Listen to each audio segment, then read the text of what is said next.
ஒரு பெண் என்கிட்ட வந்தாங்க. வந்துட்டு, அம்மா எங்கள் வீட்டுக்காரர் இது செய்ய மாட்டேங்கிறார், அது பண்ண மாட்டேங்கிறார், இது செஞ்சால் அவர் டாமினேட் பண்ணுறார், இது அதாவது வீட்டுக்காரை பற்றி குறைகளாகவே நிறைய சொல்லிக்கிட்டே இருந்தா. சரி சரி சரி, ஓகே ஓகேம்மா, என்னால் வாழறது ரொம்ப ரொம்ப கஷ்டமான. எனக்கு கொஞ்ச நேரம் வரைக்கும் புரியல. நான் கேட்டேன், என்னம்மா எப்போ எவ்வளோ நாள் ஆச்சுமா கல்யாணம் ஆகி? ஆச்சுக்கா, ஒரு 7-8 வருஷம் ஆச்சுக்கா. அப்படியா, குழந்தைங்களாம் இருக்காம்மா? 2 குழந்தைங்க இருக்குக்கா. சரி ஓகே. சரிம்மா, நீ கல்யாணம் பண்ணிக்கிட்டு வரும்போது அவரது பற்றி சில நல்ல விஷயங்கள்லாம் உனக்கு தெரிஞ்சிருக்கும் இல்லையா? எப்படி என்ன கல்யாணம் பண்ணிக்கிட்டு வந்தேங்க்கா.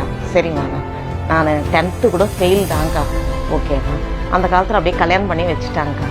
சரி அப்படின்னா, கல்யாணம் பண்ண பிறகு எங்கள் வீட்டுக்காரர் நீ 10th பாஸ் பண்ணு, அவனை படிக்க வைக்கிறேன் அப்படின்னா. சரிக்கான்னு சொல்லிட்டு நான் படித்தேன். 10th பாஸ் ஆனேன். நீ 11th 12th படிமா அப்படின்னாரு. அதையும் படித்தேங்க்கா, பாஸ் பண்ணிட்டேன். சரிண்ணா. அதுக்கப்புறம் காலேஜ் போனேன். அப்புறம் அப்படியே டிகிரி எடுத்தேன். அப்புறம் பிஎஸ்சி எம்எஸ்சி படித்து எம்ஃபில் வரைக்கும் முடித்து இன்றைக்கி ஒரு லெக்சரராக இருக்கேன்க்கா. இதுக்கு எல்லாமே காரணம் எங்கள் வீட்டுக்காரர் தான்க்கா. சரிம்மா, இவ்வளோ நல்ல விஷயம் பண்ணியிருக்காரு, ஆனால் நீ அவரை பற்றி குறையாவே சொல்கிறியாக்கா. ஆனால் இப்போ என்னக்கா சொல்கிற பேச்சே கேட்க மாட்டேங்கிறாரு, இது இப்படி பண்ணு அப்படி பண்ணுன்னு என்னை ரொம்ப இது பண்ணுறாரு அப்படின்னு. நல்லா தெரிஞ்சுக்கோங்க, நாம் படிப்பில் உயரும் போதே நமக்குரிய ஆணவமும் சேர்ந்து வளருதுன்றது நமக்கு தெரியறது கிடையாது. ஆணவம்ன்றது தன்முனைப்பு அப்படின்னா நான் எனது, என்னுடைய பொருள் நான் அப்படின்றது தான். அப்போது அது சேர்ந்து கூட வளர்ந்துக்கிட்டு வர்றது நமக்கு தெரியறது கிடையாது. நம்ம ஒவ்வொரு தடவையும் சரி, நம்ம ஒரு நல்ல விஷயம் செய்யறோம்னா இந்த நல்ல விஷயத்துக்கு பின்னாடி யார் இருந்தாங்க, அவங்களுக்கு மானசீகமாக ஒரு நன்றியை தெரிவிச்சணும். அப்போது அந்த பெண் ஒவ்வொரு படி ஏறும்போதும் இது எங்கள் வீட்டுக்காரர் என்னை பிடிச்சி ஏற்றி விடலாம், நான் ஏறி இருக்க மாட்டேன், 10th ஃபெயிலாகவே நின்று இருப்பேன்னு சொல்லிட்டு ஒவ்வொரு நிமிஷமும் அவள் யோசிச்சிருந்தாருன்னு வச்சுக்கோங்களேன், அவளுக்கு எந்த நிலைமையும் வந்திருக்காது.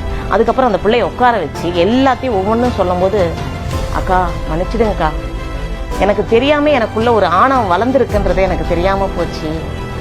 நான் ரொம்ப எங்கள் வீட்டுக்கார நான் ரொம்ப தொலைவு வந்துட்டனோ அப்படின்ற மாதிரி தோணுது. நான் தப்பு பண்ணிட்டேங்க்கா. நான் அதிக அன்பு செலுத்தியிருக்கணும். ஆனால் நான் என் ஆணவத்தினால என் அன்பு ரொம்ப தொலைவு போயிடுச்சு. நான் எங்கள் வீட்டுக்காரர்கிட்ட மன்னிப்பு கேட்டு மறுபடியும் நான் எங்கள் வீட்டுக்காரரை லவ் பண்ண ஆரம்பிக்கணும், அன்பு செலுத்த ஆரம்பிக்கணும் அப்படின்னு சொல்லிட்டு அந்த பெண் மனம் திருந்தி போனாங்க. இதுலேருந்து நான் என்ன சொல்ல வரேன் அப்படின்னா, நம்ம வளரும்போது நம்ம வீட்டுக்காரர் இல்லை அப்பா அம்மா இல்லை அண்ணன் தம்பிங்க எத்தனை பேர் நமக்கு கூட இருந்தாங்க என்னை தூக்கி விடுறதுக்காக அப்படின்றத ஒவ்வொருத்தரும் யோசிச்சு பாருங்க. இன்றைக்கி நம்ம மேலே நின்றுட்டோம் அப்படின்றதுனால அந்த ஏணியை தள்ளி விட்டுட்டோம் அப்படின்னா மறுபடியும் இறங்குறது ரொம்ப கஷ்டம். அதனால் நம்ம வளரும் போதே சரி, நம்மளோட சேர்ந்து ஆணவம் வளருதுன்றத நம்ம கொஞ்சம் மனசார யோசிச்சுட்டே வந்தோம்னு வச்சுக்கோங்களேன், வாழ்க்கை இன்னும் சந்தோஷமாகவும் அமைதியாகவும் இருக்குங்க.